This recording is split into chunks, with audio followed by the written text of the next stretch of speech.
Welcome to This Explainer. Today, we're embarking on a pretty dramatic exploration of a threat that, honestly, might sound like it belongs in the history books, but it is incredibly real right now.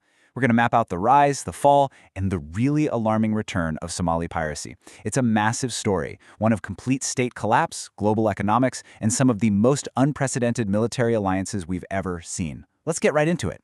Just imagine one of the world's primary trade arteries, the main route connecting Europe and Asia through the Suez Canal, suddenly completely surrounded by threats. The sheer radius of these attacks was terrifying. Every single incident sent literal shockwaves through the entire global supply chain. But to really grasp how a localized issue like this just exploded into a global maritime crisis, we need to understand how it all started. So, let's jump into part 1.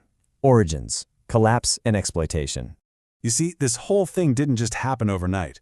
It was essentially the domino effect of a profound structural collapse. Back in 1991, the central Somali government fell apart, and with it, their entire navy was disbanded. Suddenly, there's this massive security vacuum right off their coast. So throughout the late 90s, foreign fishing trawlers totally exploited those undefended waters. They were illegally extracting marine resources and, in some incredibly dark cases, actually dumping industrial and radioactive waste.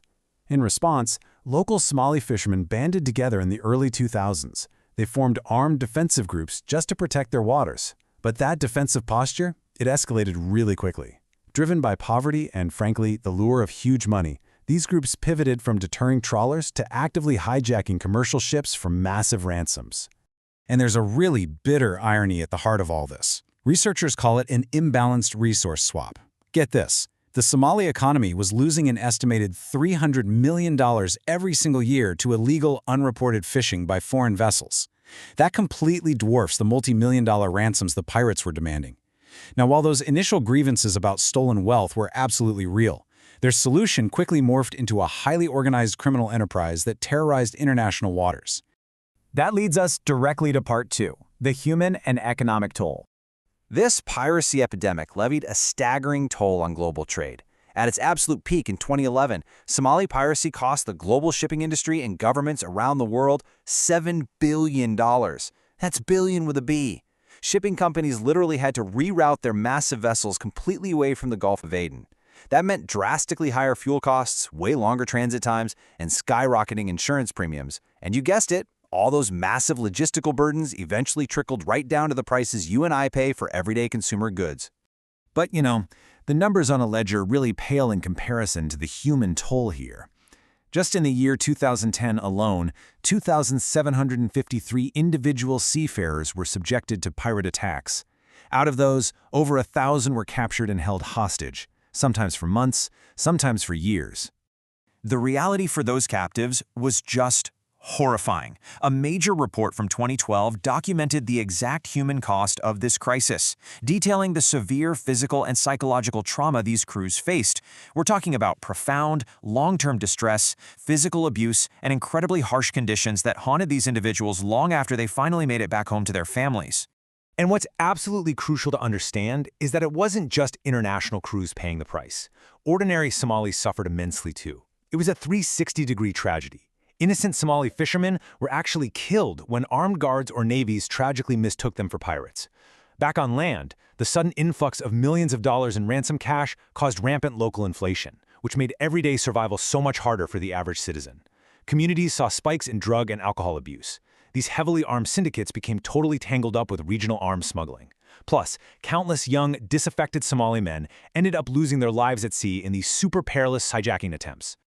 Now for part 3. A massive global naval response.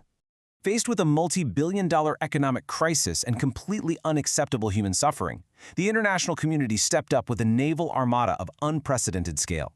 You had NATO's Operation Ocean Shield, the Combined Task Forces 150 and 151, and all these independent deployments operating in the exact same waters. Navies from all over the world were actually rotating command and sharing intelligence to forcefully disrupt these pirate action groups. And remarkably, it resulted in this, a really rare show of unity among traditional geopolitical rivals. We're talking about countries like the USA, China, and Russia cooperating in a shared mission. The absolute necessity of protecting the world's most vital shipping lanes forced this incredibly effective display of global teamwork. A major standout in this whole global effort was the Indian Navy. They achieved some massive tactical wins through a really proactive defense strategy. By deploying warships like the INS Tabar and INS Mysore, they didn't just patrol, they aggressively hunted and captured pirate motherships right inside their own exclusive economic zone. This bold move pushed the pirates far away from the Indian coast, creating these vital safe havens for merchant ships traveling from the Persian Gulf to the Far East. And as we're about to see, that proactive doctrine set a precedent that is critical again today. Which brings us to our final section, Part 4, the 2024 Piracy Resurgence. Okay, so the global armada worked. By 2012, attacks plummeted. But sadly, this story doesn't just wrap up with a neat little bow. To understand the alarming resurgence in 2023 and 2024, we can actually look at criminology. Cohen and Felson's theory of crime perfectly explains it. For a crime to happen, three things have to align: an easy target, a motivated offender, and the absence of a capable guardian. Right now in the Indian Ocean, those three exact factors have tragically lined up once again. So you're probably wondering, where did the capable guardians go? Well, a perfect storm of events happened. First, the UN Security Council's counter-piracy resolution expired in 2022. Then, the shipping industry actually removed the Indian Ocean's high-risk area status in 2023. But the biggest factor? International naval forces were suddenly pulled away from the Somali coast to deal with the Houthi crisis happening right next door in the Red Sea. Add to that the fact that Somali security forces were highly distracted by local inland conflicts, and well, the Guardians essentially vanished. And the motivated offenders? They adapted.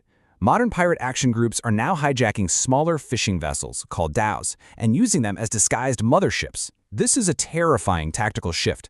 It lets them launch highly sophisticated, multi-assailant attacks. We're talking assault rifles and rocket-propelled grenades hundreds of miles deep into the Indian Ocean. International forces have had to scramble to mobilize again, with the Indian Navy pulling off some highly successful rapid response rescues in early 2024. But honestly, it is a constant, dangerous game of cat and mouse. And that leaves us with a really inescapable reality to end on. Suppressing piracy with warships, it's not the same thing as solving it. History just showed us that navies can temporarily push the threat down, but the second they leave, it flares right back up like a wildfire. So here is the big question I want you to take away from this explainer. Can maritime piracy ever truly be defeated at sea, or does it first have to be permanently solved by fixing the state collapse and lack of economic opportunity on land? It's an absolutely massive challenge, and one the world is clearly still struggling to answer.